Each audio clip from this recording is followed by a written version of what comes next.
de ce jeudi matin? La dénonciation de ce jour m'a été inspirée par un mouvement qui s'est produit avant-hier. Je l'ai vécu personnellement. Je suis sorti en fin d'après-midi, début de soirée de chez moi. Et au quartier, j'ai constaté qu'il y avait des attroupements. Je ne comprenais rien. Les gens attroupés qui parlent les uns aux autres, un tout petit peu apeurés, etc. Je suis à une des extrémités du quartier et je devais me rendre à l'autre.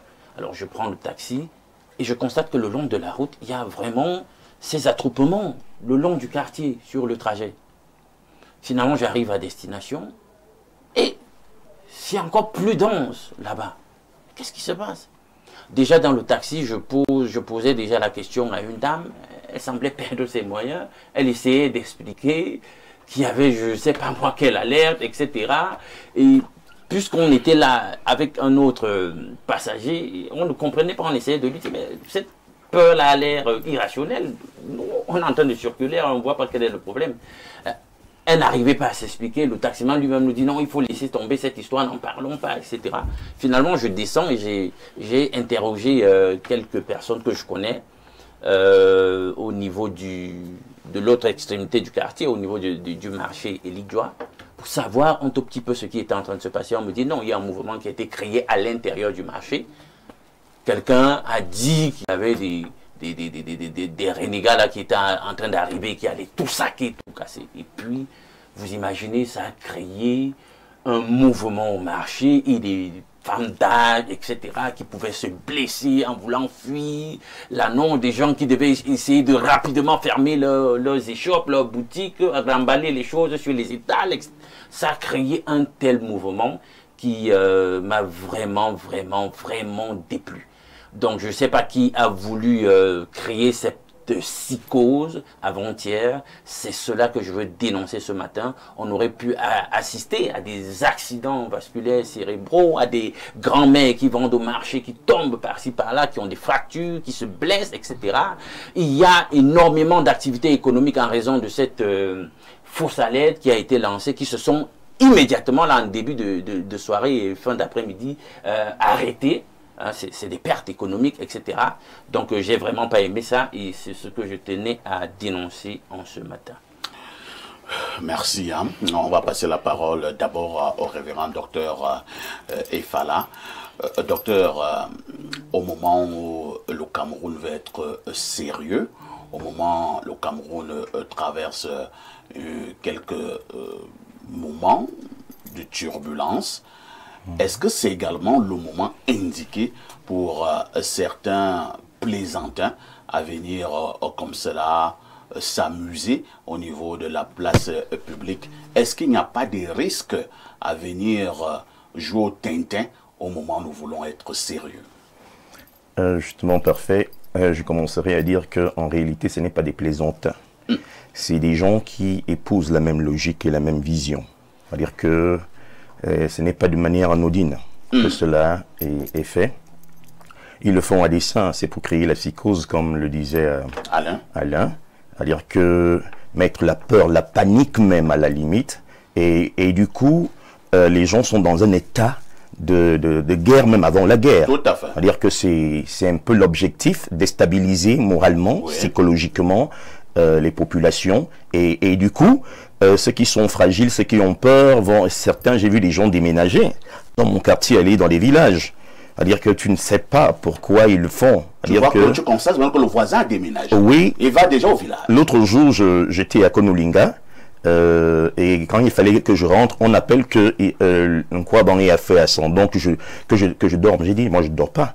Et quand je suis arrivé, il n'y avait rien du tout. Je vous assure. Donc il véhicule des messages pour créer la panique. Et c'est pas bien. On n'a pas de message pour créer la panique et ce n'est pas bien. Imam Cheikh Ali, Alain Doug l'a dit, hein, il y a des personnes fragiles. Une annonce comme celle-là en plein marché, ils arrivent.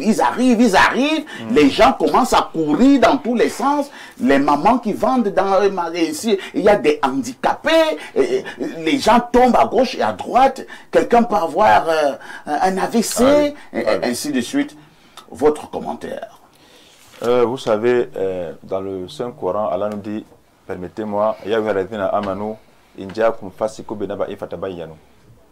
Allah dit dans le Saint-Coran, ô vous qui croyez, si un pervers vous apporte une information, il faut la vérifier. Il faut la vérifier.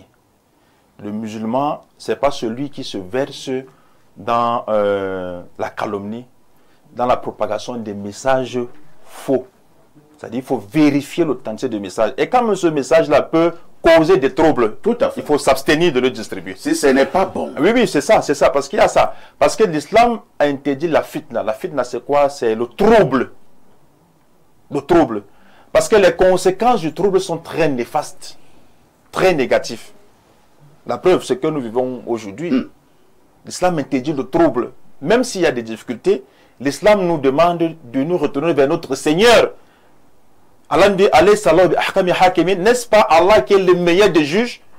Si nous disons qu'une situation n'est pas normale et que nous n'avons pas les moyens de pouvoir changer les choses, rentrons dans nos mosquées, invoquons notre Seigneur. Aujourd'hui, nous avons oublié la force de la prière même, de l'invocation.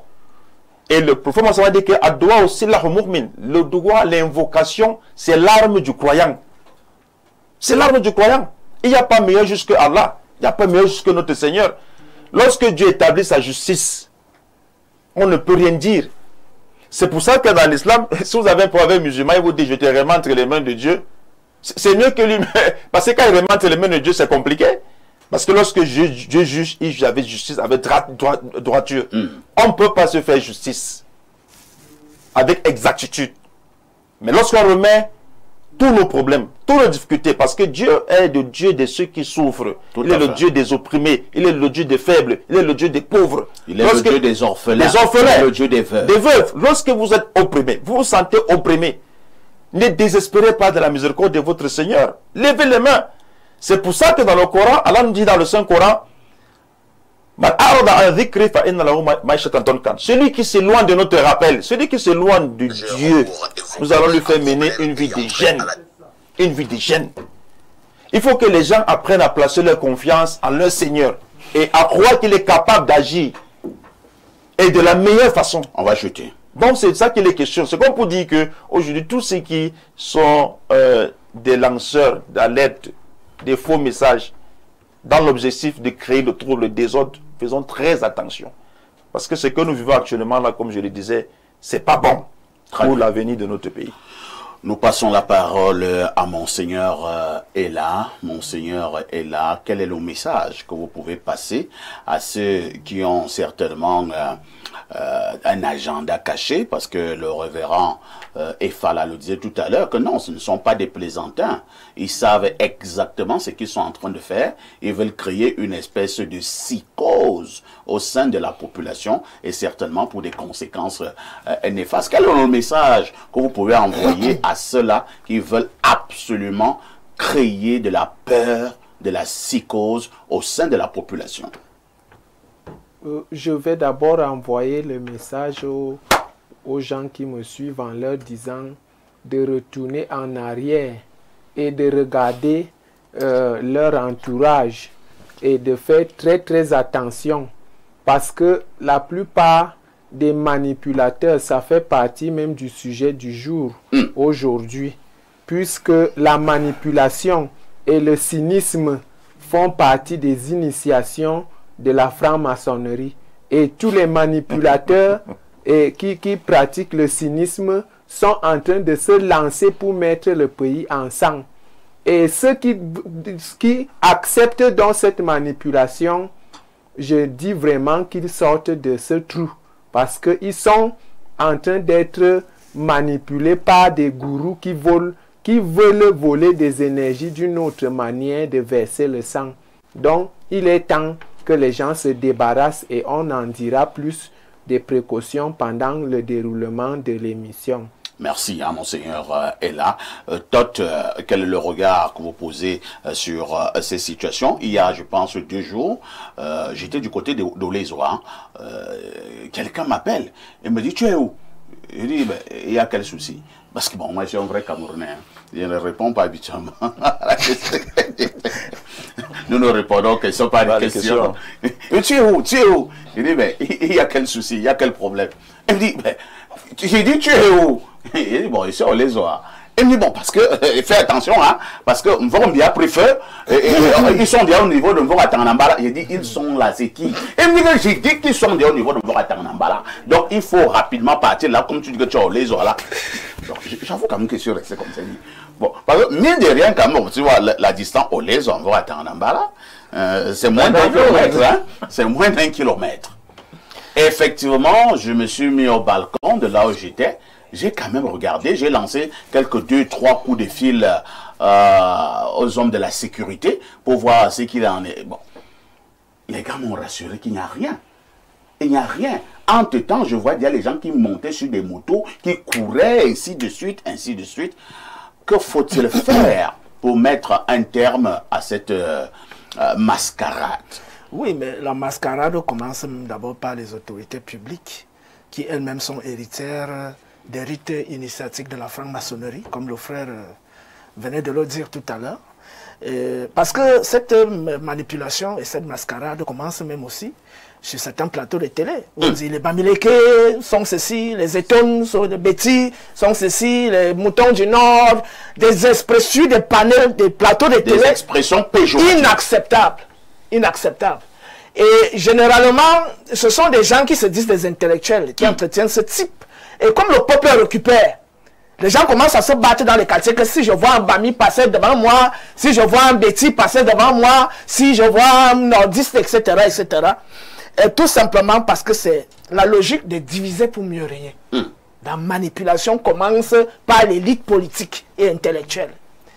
Or, quand on connaît l'histoire des peuples africains sur la base des langues, sur la base des coutumes, des habitudes, des rites et tout ça, j'avais rédigé un article dessus en 2019 qui a été publié dans l'ouvrage de la Société africaine de métaphysique intitulé « Rapport entre les rites de la Nubo-Égypte, les rites traditionnels de la Nubo-Égypte et les rites traditionnels de l'Afrique noire actuelle » pour montrer la proximité entre la civilisation égyptienne et tout ce que nous vivons aujourd'hui comme langue, comme coutume, comme rite initiatique et tout ça. Pour montrer que le peuple noir est un. Sur la base des langues et tout ça. Mais cette division ethnique et tribale, c'est ça qui s'engraine, ça devient un engrenage qui est récupéré maintenant par les influenceurs, les réseaux sociaux. Eux aussi, si c'est un Bamileke, il tire sur les bêtis, si c'est un bêtis, il tire sur les Bamileke, et ainsi le peuple est en balotage. J'ai un problème. Hein. Oui. Je vais vous poser une question. Qu'est-ce qui ne va même pas dans ce pays? Est-ce qu'il y a un problème fondamental entre Bamileke contre Béti? Il n'y a pas de problème au fond. C'est que il y a une caste de bêtis. Je ne veux pas être injurieux. Qui a été fainéante. Qui n'aimait pas le travail. Ah bon? Et qui a livré ses terrains. Maintenant, il se trouve dépouillé. Il commence à en vouloir Bamileke. Pourquoi les Étones n'ont pas livré leur terrain? C'est sur la base de ça. Les Bamileke sont des envahisseurs. Pourquoi les Bassa n'ont pas livré leur terrain? Donc il faut voir les choses au niveau de la base. Quand on remonte un peu l'histoire. Si les autres sont vaillants, entrepreneurs, ils font des choses, des activités. Est-ce que les petits, vous aimez pour avoir les bras croisés, oui. Est-ce que les petits, quelque part également, ne sont pas victimes, tout simplement, de la ville qui est venue les trouver? Si la ville était également allée trouver les Bassa, ou que sais-je encore, êtes-vous sûr et certain que cette affaire de vente de terrain également n'allait pas avoir lieu? Yaoundé est divisé je dirais en trois. Quand tu quittes, quand tu es au rond-point long, en descendant, et Mana, mais ça si un colondom, un coletom, ce sont les étomes qui sont à Mana. Quand tu remontes, ce sont les éwondos. Quand tu vas du côté de Mbankomo, ce sont les Bassa. Et les Bassa aussi, quelque part, ils sont quelque part. Donc, bon, les Bassa, c'est après Mbankomo. Voilà, donc, voilà, mais tu vas remarquer une chose, c'est que les étomes n'ont pas vendu leur terrain. La ville n'a pas surpris les étones. La ville n'a pas surpris les étones, comment mon frère? La ville a bel et bien, au bas là, c'est une vieille ville. Pas comme Biaoundé. Donc, quand tu vois un malade, tu vois les exigences en termes de terrain à Obala, est-ce que sont les mêmes à Yaoundé? Regarde Mbalmayo, il n'y a pas les Bamileke là-bas, Mbalmayo. Mbalmayo est une petite ville. À Konolinga, il n'y a pas les Bamileke qui ont acheté les terrains là-bas. Mais c'est pour te montrer des évidences qu'il y a quand même des gens qui n'avaient pas travaillé les mains et qui ont profité de richesses de terrain pour avoir de l'argent. Après, on gaspille ça et on devient locataire sur notre propre terrain. Très bien. C'est quand même incroyable. Merci. Hein, Donc c'est ça, c'est à cela qu'on envoie aux Bamileke quand ils sont venus arracher les terrains des gens. Je dois vous dire que vous serez soulevé tout à l'heure. Vous serez soulevé. Je crois qu'on doit voir ce problème sous un autre prisme. Oui, révérend docteur Efala, vous dites? Je dis que je crois qu'on doit voir ce problème sous un autre prisme. C'est-à-dire que l'analyse qu'il fait n'est pas, comment je vais dire, erronée, mais la vérité c'est que vice-versa, parce qu'il n'a fait que tirer sur les bêtis. Moi je suis bêti, je suis étonné. Moi-même je suis bêti. Voilà. Mais dire que vendre, l'homme bêti à la base est accueillant. Et même nos frères de l'Ouest reconnaissent ça. Parce que quand vous rentrez même dans l'étymologie de Aneondo, quand on dit Mfangmout, le Mfangmout, ce n'était pas l'homme qui a beaucoup d'argent, mais c'est celui qui avait les hommes à Fangbout. Donc ça veut dire que l'homme bêti, à la base, est accueillant. Au départ, même, il ne vendait pas ses terres. C'était mon ami, viens prendre ici, parce que l'homme bêti étant à la base aussi vantard. C'est-à-dire que c'est comme ça qu'il t'engueule un peu, il te montre qu'il t'a fait un don, voilà, exactement. Mais en réalité, la vente des terrains commence parce que nos frères également sont prudents et commencent à introduire un peu d'argent pour sécuriser. Donc voilà, parce que voilà. Nous avons ouvert cette parenthèse que je referme encore très rapidement. Vraiment très rapidement parce que je reviens à la dénonciation de ce matin. Alain Douk, que faut-il faire pour que ces gens-là ne continuent plus à manipuler les populations? Il faut déjà un tout petit peu expliquer le phénomène, puis on va dire ce qu'il faut faire. Déjà, le fait de porter cela à la dénonciation ici sur ce média, de grande écoute, permet que les gens soient sensibilisés, soient éduqués pour ne pas se laisser manipuler. Vous savez, pendant l'incident en question, je vous le dis comme ça, en anecdote pour préparer ce que je vais dire, on m'a fait le commentaire d'une mamie qui s'est mise à courir. Et les gens disaient, on ne savait pas que la mamie là pouvait courir. Bon, on a ri, mais il n'y a rien de plaisant. Mais ce n'est pas un bon spectacle. Il n'y a rien de plaisant parfait. Pourquoi? Écoutez, vous savez, c'est des techniques de manipulation de masse.